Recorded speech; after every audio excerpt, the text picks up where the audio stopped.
मध्य पूर्वेत सुरू असलेल्या अमेरिका, इस्रायल आणि इराण युद्धामुळे निर्माण झालेल्या तणावाबद्दल गोवा एनआरआय प्रमुख नरेंद्र सावयकर यांनी नागरिकांनी घाबरून जाण्याची गरज नाही असं सांगितलं. त्यांनी स्पष्ट केले की जे गोमंतकीय परदेशात आहे ते नियमितपणे सरकारच्या एनआरआय अधिकाऱ्यांशी संपर्कात आहेत आणि त्यांची सुरक्षितता सुनिश्चित करण्यासाठी आवश्यक ती मदत केली जात आहे.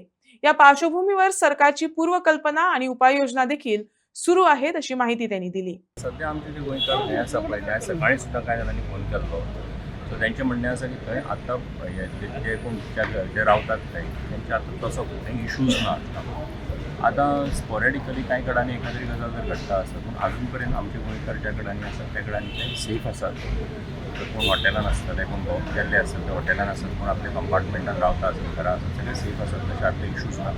जेन्ना सरकारा कडल्यान हेज्या संबंदान तांकां हाडपा खातीर जे प्रयत्न सुरू जातले पळय तेन्ना तांकां पूण फ्लायट सुद्दां म्हाका दिसता 2 दीस जाले फ्लायट चालू आशिल्ले आतां परत बंद जाल्या. सो वराची परिस्थिती प्रमाण ते सगळें घडटलें. पूण सगळे जाण आत्तां तरी आमच्या म्हायती प्रमाण जे आमकां इन्फॉर्मेशन त्या प्रमाण सेफ आसा. पण तुमच्याकडे कॉन्टॅक्ट केला त्यांच्यानी कोणी करता आमचे करता म्हायती धाडटात आमचे कडेन इन्फॉर्मेशन धाडटात विचारतात आमकां. सो आमी आतां जेन्ना फ्लायट शेड्यूल जातल्यो तेन्ना मागीर ते हळूहळू जावपाक. पण पॅनिक बीन जावपाची गरज आसा काय? पॅनीक जावपाची गरज ना अजिबात. तेंचेंय म्हणणें आसा की कोणीच पॅनीक जावचें न्ही. कारण कितें जाता की एक एक फावट रिपोर्ट्स जे आसा ते अशा पद्दतीन येतात की खंय ते सिच्युएशन तेंचें आसा पॅनीक करपाचें तशें कांयच ना. तेंचेंय म्हणणें आसा ते अपील करतात आपल्या फॅमिली कडेन ते उलयतात तेंकांय सांगतात कोणी पॅनीक जावचें.